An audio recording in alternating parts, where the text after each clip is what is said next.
नमस्कार दोस्तों, स्वागत है आपका न्यूज वाले में। मैं रोशनी आज आपके लिए लेकर आई हूँ 10 मिनट में देश और दुनिया की 50 बड़ी खबरें जिन पर बनी रहेंगी आज सबकी नजरें।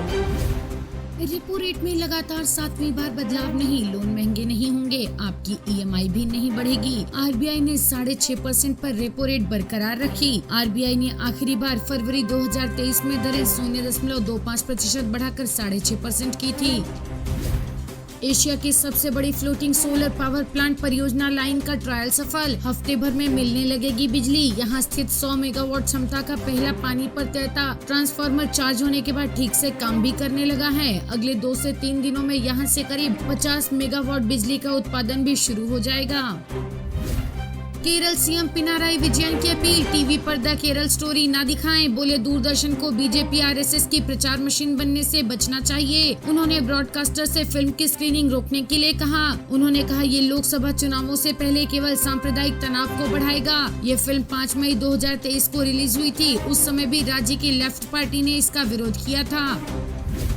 मनीष सिसोदिया ने जेल से लिखी भावुक चिट्ठी, बोले 1 साल में मुझे सबकी याद आई, जल्द ही बाहर मिलेंगे। जैसे आजादी के वक्त अंग्रेजों के खिलाफ सबने लड़ाई लड़ी, वैसे ही हम अच्छी शिक्षा के लिए लड़ाई लड़ रहे हैं। अंग्रेजों की तानाशाही के बाद भी आजादी का सपना सच हुआ, वैसे ही एक दिन हर बच्चे को सही और अच्छी शिक्षा मिलेगी। अंग्रेजों को भी अपनी सत्ता का बहुत घमंड था। अंग्रेज भी झूठे आरोप लगाकर लोगों को जेल में बंद करते थे। अंग्रेजों ने कई साल तक गांधी को जेल में रखा। अंग्रेजों ने नेल्सन मंडेला को भी जेल में डाला। ये लोग मेरी प्रेरणा हैं और आप सब मेरी ताकत। विकसित देश होने के लिए अच्छी शिक्षा, स्कूल का होना जरूरी है। मुझे खुशी है अरविंद केजरीवाल जी के नेतृत्व में दिल्ली में शिक्षा क्रांति आई। अब पंजाब शिक्षा क्रांति की खबर पढ़कर सुकून मिलता है। जेल में रहकर मेरा प्यार आप लोगों के लिए और बढ़ा। मेरी पत्नी का आप लोगों ने बहुत ध्यान रखा। सीमा आप सबकी बात करते हुए भावुक हो जाती है। आप सब अपना ख्याल रखिए।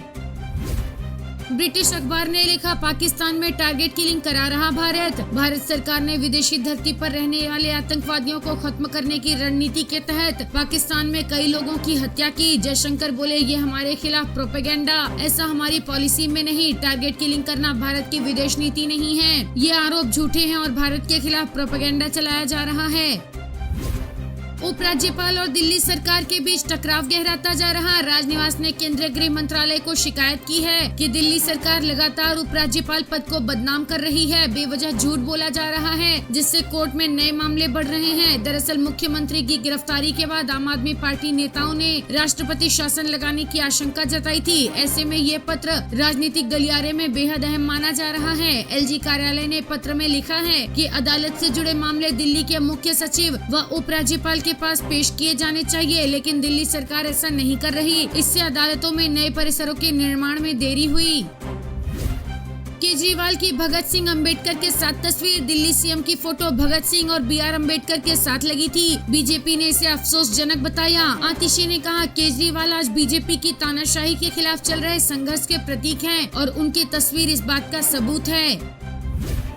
बीजेपी ने इस पर आपत्ति जताई। दिल्ली बीजेपी अध्यक्ष ने कहा, भगत सिंह जी और बाबा साहेब अम्बेडकर जी के बीच एक कट्टर भ्रष्ट अरविंद केजरीवाल की फोटो को लगाना बेहद अफसोसजनक है। पहले पति कैमरे के सामने झूठ बोलते थे, अब जब वो जेल में हैं तो उनकी पत्नी झूठ बोल रही हैं। जनता आपके बहकावे में नहीं आने वाली है।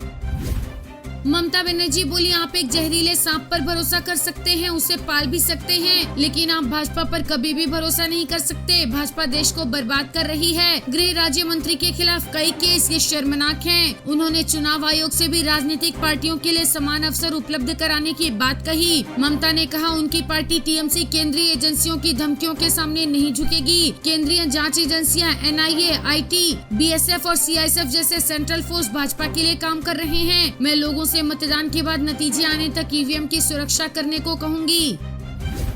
कांग्रेस के घोषणा पत्र में 5 न्याय 25 गारंटी। पार्टी के घोषणा पत्र में मजदूरी 400 रुपए प्रतिदिन करने, गरीब परिवार की महिला को साल में 1 लाख रुपए देने, MSP को कानून बनाने और जाति जनगणना कराने का जिक्र है। कांग्रेस ने अपने मैनिफेस्टो में युवा, महिला, मजदूर और किसान पर फोकस किया है। इन सभी वर्गों के लिए अलग अलग तरह की स्कीम का वादा किया गया है। पार्टी ने कहा कि उसका घोषणा पत्र वर्क, हेल्थ और वेलफेयर पर आधारित है। यहाँ वर्क के मायने रोजगार, वेल्थ के मायने आमदनी और वेलफेयर के मायने इन्हें सरकारी स्कीम्स के फायदे दिलाना है। मल्लिकार्जुन खड़गे ने कहा कि जिस देश में एक सुई नहीं बनती थी उस देश में इंदिरा और नेहरू ने रॉकेट बनाने का काम किया है, लेकिन नरेंद्र मोदी ने इस देश में गाली देने के अलावा कोई काम नहीं किया है। आपको हमारा वीडियो पसंद आया हो तो लाइक, शेयर और सब्सक्राइब करना ना भूलें।